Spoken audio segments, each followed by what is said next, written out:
Welcome to another In Wheel Time podcast, a 30-minute mini version of the In Wheel Time car show that airs live every Saturday morning, 8 to 11 a.m. Central.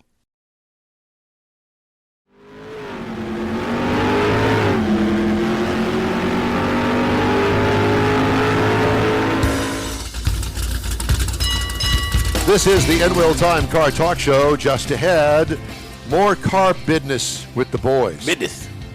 Jeff's going to do a segment on tires. You know, he is the tire aficionado. Yes, he is. Conrad will have This Week in Auto History. He's and we'll full get of you hot air. Or nitrogen. Like a tire. Nitrogen. And we'll get you updated on the stories making car news this week. Howdy. Along with Mike out of This World Mars down at the other end of the dais. I like saying that word. Yes, Yes. we've noticed. Uh-huh. Can you spell it? D-I-A-S. D-E-S-K. King Konrad DeLong. We need more Jeff Dzieken. I'm Don Armstrong. Glad you could join us on this Saturday for our full 3-hour show. Podcasts available throughout the week. And we hope that you'll tune in. You'll like us on Facebook. And Subscribe give us lots to us on YouTube. give us lots of Gotta kudos. subscribe. All right. From time to time, we like to check in with Jeff on tires. His area of expertise. His areas of that's how I got to know Jeff. Mm-hmm. He was a guest on the show many years ago, and we buddied up. And he's a very smart guy when it comes to tires. Yep. Nothing else but just tires. he's a pretty good drummer. He's a very good drummer. Very good drummer. Yeah. He was a major domo back in high school? Yeah. Domo arigato. Who? Somebody got that. You said he was a major domo. Uh-huh. I said domo arigato. Mr. Roboto. Oh, that. Boy, when you got to explain them. Yeah, it's not near as funny when you got to explain. You Explain it to me, Lucy. want to pass that down this way so we're all on the same page? Exactly. You know, Mars got it yes. immediately. I was not a big fan of Mr. Roboto. Who sang it? Mrs. Roboto. I don't know. No, There no, you no, no. Thank you. Who sang it?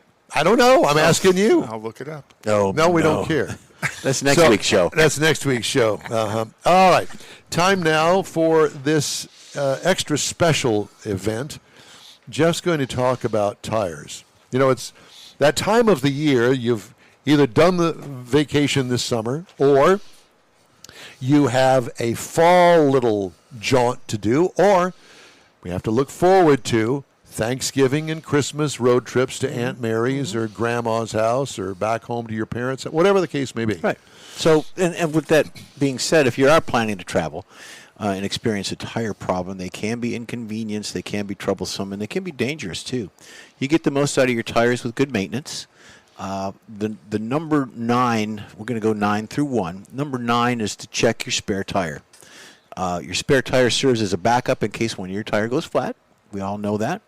Hence, it's crucial to check your spare tire and do the inspection of irregular wear. But what if you don't have a spare tire? Because a lot of cars, my car doesn't have a spare. No, it's got Fix-a-flat. either pump or the fix-a-flat. These call it monkey snot, whatever the stuff that they It's put supposed in. to have run flats. or but run run flat tires.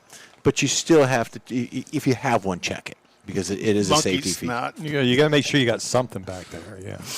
You like that. Most vehicles think that just because you have a spare, you're safe. But if you don't check it, you're defeating the purpose and it's of the very spare easy tire. to ignore. Forget about it. Yeah, Yeah. yeah. Well, think about I have a 2004 GMC Yukon.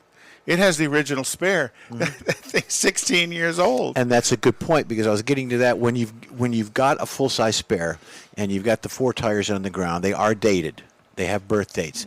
So let's say you've changed all 4 tires twice, but you've never touched that spare. Never. That spare is out of date to put on the road. It's probably rusted in and it's spot. probably flat. Yeah. because No, it's of not flat because it has a tire pressure monitor in it. Okay, that's Does good. it show up? Yeah. It does? Mm-hmm. How does it show up? In the pressures on the dash. See, that car, you actually get the pressures on the dash. I know, Right, but for 5 tires? for the Yeah. spare? For the 5? Just as S. That's unusual. That is unusual. But nevertheless, if you do have one, check it, because it's either going to be flat, it's out of date to put on the road, it could be cracked, it could be weathered. Well, isn't it true still that the real way to go ahead and rotate your tires is to rotate the spare, into the within mix. Into it, yeah. I never did. And when you buy tires, buy 5. Don't buy 4. Buy that tire for the spare if you have a full size. Or if they're not outdated, take one of the Maypops that you're pulling off to replace it, put it back in the back. You can if you're comfortable doing that, because if it's a Maypop, if it's too old to be put on the road, why would you risk it? Well, to put that's it why I as say spare? it's not dated or outdated. Outdated. Yeah. Right. So it's still got some life left. Because 10 years, isn't it? 6. 5. I go 5. I would go 3. Well, he sells tires. Yeah, I would.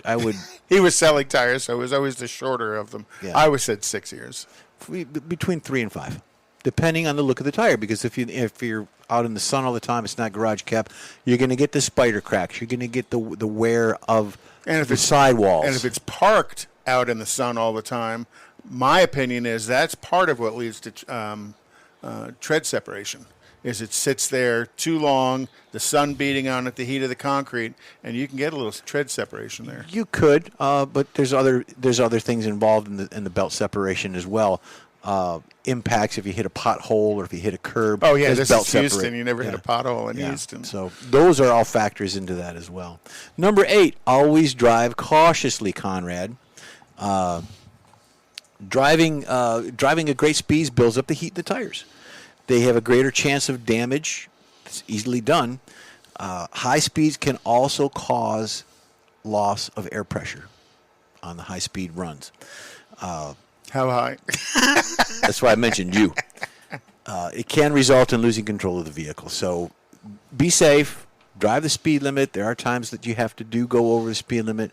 Most times you don't. Drive it, and that's the way to be cautiously driving.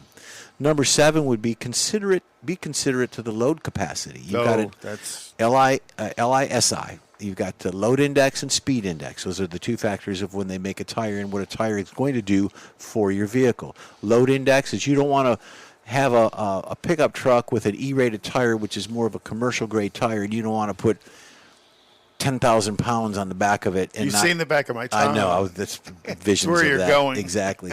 So be considerate of that. Don't overload it, because your tires are the ones that are going to fail. And is it okay to pump them up above what recommended tire pressure is? It's not recommended. Some people do. I mean, would. we talked about If hauling a heavy load in the back of, say, your Tahoe, you know that you're going I to... keep mine at 35, which is the max.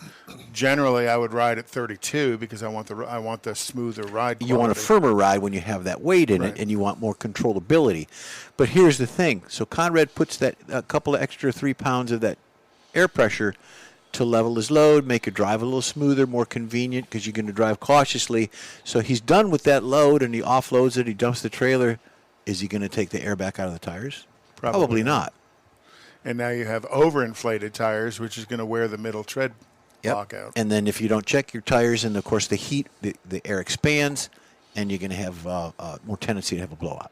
So be considerate of that. Replace unidentical tires, Mike. Don't be driving around on different size tires or different manufacturers, because different manufacturers make their tires differently. Some have the more rayon, nylon, some have carbon fiber, some have more Steel. Yes. So they could be the steel same belted. size, but because they're from different manufacturers. If they're not That identical. difference is The differences significant. are in manufacturing. okay. Is and that side to engineering. side, front to front, or all 4? All 4. And I've seen cars where all 4 tires are different sizes. 17, 16. You got Yeah, two when I was 17s. 16, I did that a couple of times. Oh, yeah. So be aware of that. It ensures that your vehicle performs correctly. If the tires aren't identical, you're not going to get a true ride, and you're going to lose gas mileage. In today's gas prices, you don't want to do that. And be mindful of what comes on the vehicle. And back when Don and I talked a long, long time ago, I was a big proponent of, if the vehicle came with brand X on it, you put brand X back on.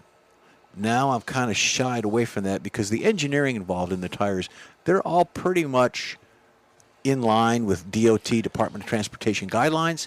So that does two things. One, it keeps everybody on a level playing field, and if there is ever a recall, like we went through with Firestones a long time ago, Twice. they know the manufacturer and the DOT codes for that tire and who manufactured it. So be aware of that. Which means if you're buying new tires and they give you that registration card, register your tires. Oh, absolutely. You bet, because that's the only way they're going to contact you. You know, you go to the big box stores and there's a recall, and I got my tires from there. Well, if you didn't register them, Nobody knows. nobody knows. Right. And you'll eventually get something back from that, but it's going to be a longer road to get that done. Maintain wheel alignment and balance. Oh, So yeah, for sure. That really extends tire life. absolutely. There are And my problem with that is these 10,000-mile oil changes on cars. Mm-hmm. You know, what is your tire rotation mileage? What do you recommend? about every 5,000. So I'm a believer in rotate every time you get your oil changed, somewhere between 5,000 and 7,000 miles, because it's not uncommon to see a vehicle go 7, 8, 9,000 miles on the set of tires that are not rotated. Now all of a sudden you start getting this cupping. So as you're driving down the road, it's going because the tires have cupped because they haven't been rotated. How does it go again? Mud grip. Okay. Also, with that in mind, the noise on the tires, the tread blocks. If you hear a vehicle coming from behind you to pass you, it's generally a truck or a wide tire truck. It's because the tread blocks are wider apart, and it's the noise. And they're moving air. Now, if you look at a side of a tire, you'll see on the side treads that some are wider than others. Some are this wide, some are smaller or placed differently along the tire. That is harmonics. That is to reduce noise on Trying the road. to counterphase the noise. Right, and the smaller the tread block or the smaller width between the sipes, you're going to have a quieter tire. That's why you got passenger tires. I like the guys that with mainly the trucks that got the thing all jacked up. Mm-hmm. They've never taken it off road, but by God, they've got massive Mud grips on it. mud grips sticking out the side of the wheels, and here they come.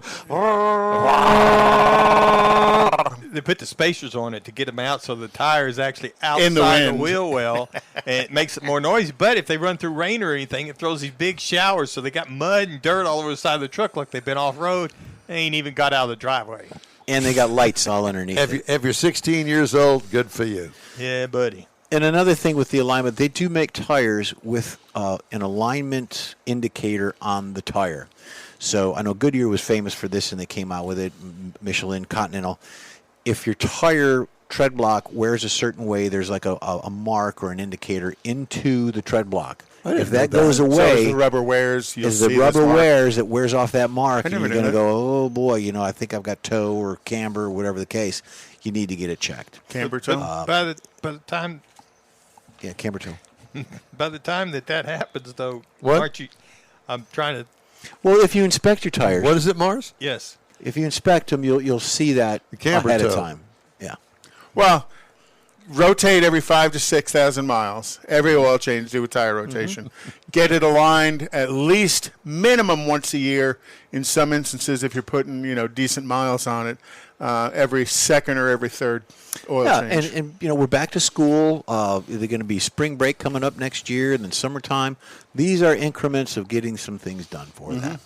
Monitor your tire age. We talked about that earlier. I go 3 to 5. You go 5 to 7. There are What does folks out Don do? I don't know. How old were your tires that you took off the Corvette? before Too you- old. What were they, Jeff? 10 years old? Pretty close. Yeah. Yeah, they were 10 years old. My dad used that same measurement. When they wear out, it's time to change them. When they wear out. When they wear out. But there is a date stamp on the tire. There so is. you can- There's a birth date, and it's a 4-digit birth date. The first 2 digits are the week.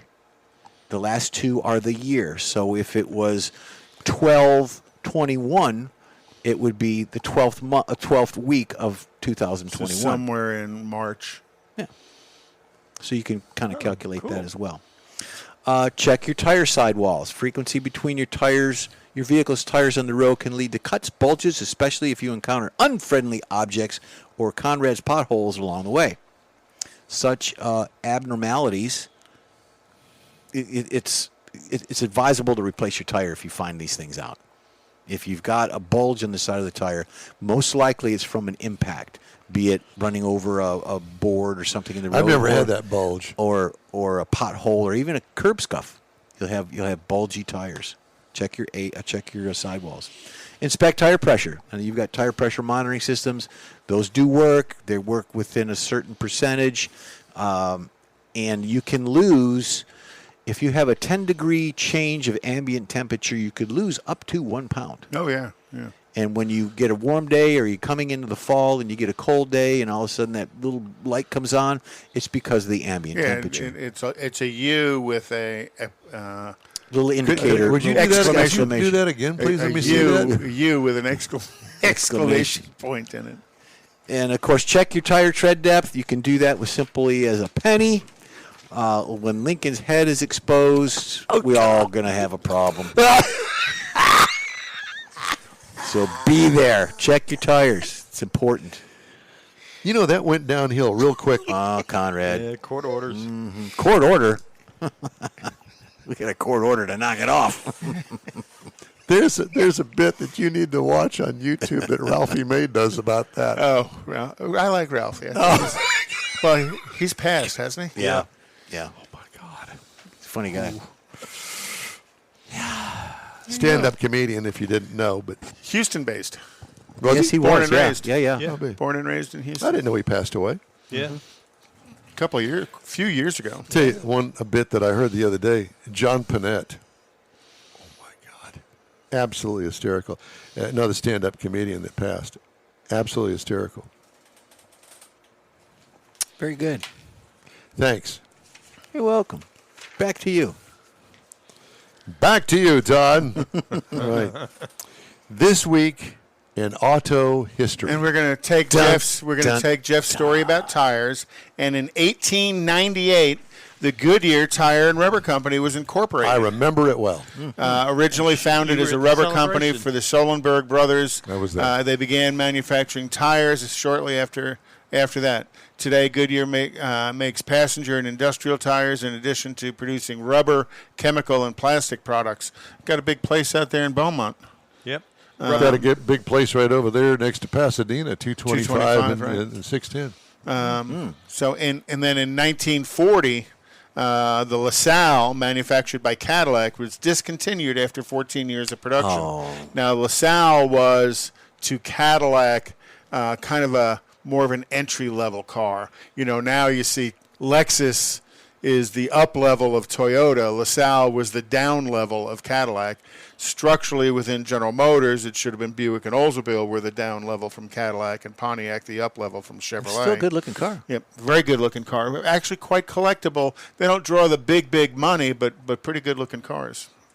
Been a great race car back in the 60s. Yep, and you have a musical piece for me here shortly. Not yet, I don't know what that would be. Willie. Oh, okay. In 1950s, not yet.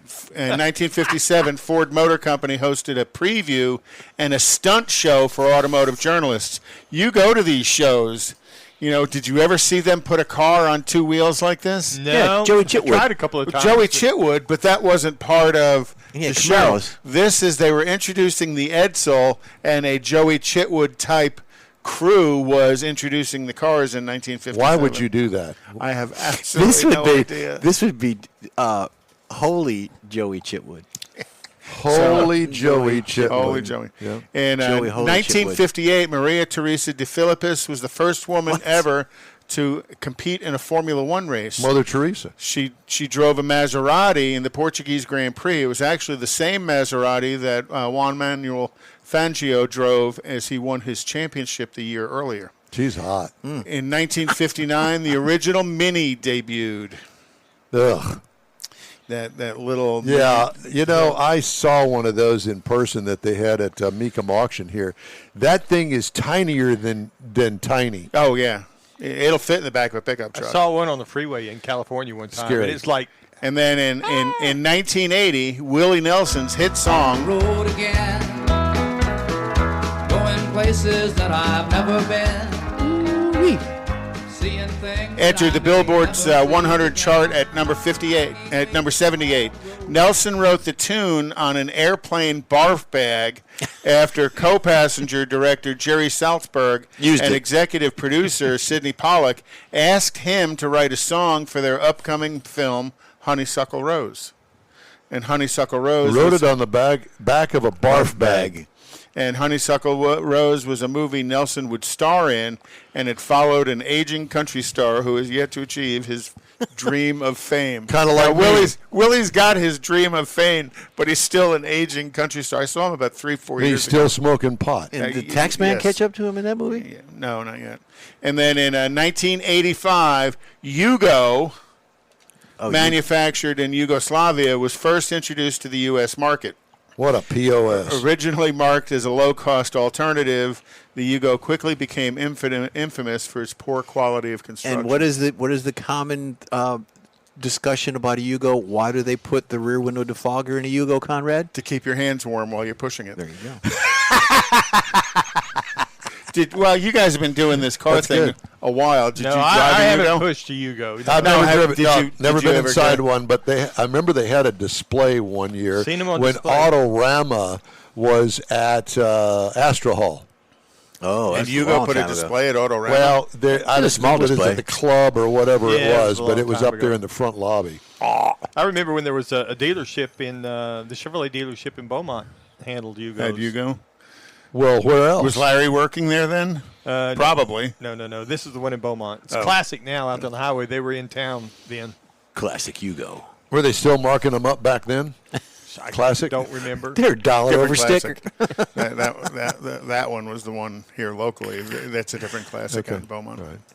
But, yeah, so that is this week in automotive history. Huh. But I thought the Willie song was the Willie releasing on the road. Well, I like the barf bag thing. Let me ask you something. So when these guys write these songs on napkins or barf bags or whatever it may be, do they keep that? Some I do. would hope so. Some do. What a piece of history that Hey, not would only be. that, but think of that at auction. Hey, I wrote on the road again on this barf bag. How much you give me for it? Well, there's 2 mimosas and a grilled chicken sandwich in here, too. Liquefied. Petrified by now. Yeah, no doubt. Great. Okay. Yeah. Well, we got some headlines to tell about. Automotive news: 7th generation Mustang debuting within weeks as a product of a company that's currently reinventing itself with slashing jobs and reorganizing its workforce, all getting ready for this electric surge. Since April 1st, it has reported selling 286 more of its Mustang Mach-E electric crossovers than the gasoline Mustang automobiles. Enter the 2024 Mustang. The car has a new platform called S650, but it's not expected to depart drastically from the current S550 model. A hybrid variant that was planned for mid-decade has been scrapped, according to 3 people familiar with the plans, and the car is not expected to get a long-rumored all-wheel drive configuration. Why would you do that anyway? Instead, continuing as a rear-wheel drive sports coupe. Ford has told its suppliers it's stretching the product's life cycle from 6 to 8 years, all but ensuring this will be the final gasoline-powered Mustang before an expected switch to battery power around 2030. Just in time Yeah. for brownouts. Yep. Nissan is going to axe the Rogue Sport. I never understood why they even made the Rogue Sport to begin with. Isn't but that one of their top sellers? No, Rogue Sport is not, never The has Rogue. been. Rogue Sport Oh, okay. Yeah, Just there's, okay. there's really a difference between them. will axe the Rogue Sport crossovers. It focuses on higher volume models and revamps its lineup for an electric future. Dropping the Rogue Sport allows Nissan to shift production to higher demand models such as Rogue, Kicks, and Pathfinder. Remember the song Kicks? Kicks keep getting harder to get. Uh-huh. The guy that Who hit sang my, it? the Paul guy Revere, that hit the my Raider? Cadillac and told it was No. driving a Rogue. No? I don't believe it was Paul Revere, was it? I think it's Paul Revere and the Raiders. Okay, well, but I'm maybe. not sure. Conrad's on it. Your President Joe Biden drove his classic 1967 C2 Corvette Stingray and talked cars with Jay Leno a week ago as the two filmed a segment for the comedian's CNBC show. It was really good. It was even more fun driving my old Corvette, according to Biden, who told reporters after taping the clip for Jay Leno's garage at the James J. Rowley Training Center, a Secret Service facility in Beltsville, Maryland. Did he even remember how to get there? Didn't they do that? He's already done that on the Leno show. Yes, he has. Is this a repeat of that? Because Leno's new series is coming out. There's going to be new episodes. I don't know the answer to that. No, because I think he's already done that. Maybe when he wasn't president. No, he forgot. He forgot. Did Hunter sell the car? Yeah. Yeah. He didn't get crack for it. Good. Sorry. Nissan deploys its first NFT with Alabama QB Bryce Young in a big football campaign. Bryce, the University of Alabama quarterback and winner of last season's Heisman, who's coming back to school for his junior season. He appears in the campaign thanks to so-called name, image, likeness, NIL rules that starting on July 1st, 2021, allowed college stars to get paid for appearing in ads and other brand endorsements. Nissan declined to disclose the financial terms of its deal with Young, but he is likely to command top dollar given his status as a returning Heisman winner playing at Alabama, arguably the highest profile institution in college football. Roll Tide. The highest paid football program. And they were paid before it was legal. Probably. OU was too. So I'm not Right. UT, They're just trying to legalize it before a word gets out that it's all been going on for decades. Illegal. Yeah, kind of like, what was it? Best Little Whorehouse in Texas. Yes. So, you mentioned Nissan a few minutes ago. Price between $40,000 and $52,000. The second hardest part about buying a Nissan Z is choosing the perfect one, and they're going to have 3 trim levels of the Nissan Z: the Sport, Performance, and Proto Spec. Each with its Proto own what? Proto Spec, SPEC. Okay. Each with its own optional packages, cutting across 6-speed manual, 9-speed automatic. And you can currently build your Z of choice online at Nissan.com. Cool. Well, I have reached out to Mr. Steve Parrott with Nissan 3 weeks ago, and I was flying at the time when he returned my call 5 days later. And I called him back. Of course, it went to voicemail again. And I told him, I said, Steve, can I please get the Z? It's in town somewhere. I've seen I it. know. And I've yet to hear back from him. I even called Alba. Alba, would you please line me up with the Z? Haven't heard anything from anybody. What gives with that? Why? Why do I have to go through all of that to get a damn car? Really? Yeah, go ahead. I can't say anything nice. All right. Hey, time for a quick break, but we'll be right back. You're on the In Wheel Time Car Talk Show. Thanks for joining us. Get out the permanent marker and write on your wall calendar the next Tailpipes and Tacos Cruise-In, Saturday, September 17th, 2022. It's the fall edition of Tailpipes and Tacos at the Loopy Tortilla in Katy, 8 to 11 a.m. It's the only place cruisers compete for Loopy's Chili Pepper trophies and other prizes. There's no charge to enter your vehicle for Best Hot Rod, Best Classic, or Best Modern Classic. Tailpipes and Tacos is Houston's coolest and most unique cruise-in and is your opportunity to see the best hot rods, show cars, classics, and resto mods, and get Loopy Tortilla breakfast tacos with adult beverages. There's no entry fee, and cars will automatically compete for those much sought-after custom Loopy trophies and other prizes.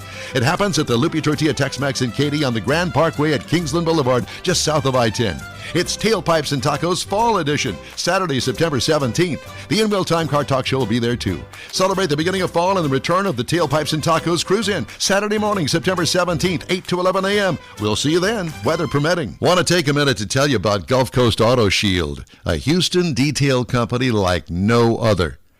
Gulf Coast Auto Shield offers paint correction services that'll give your car, truck, or SUV a like-new shine.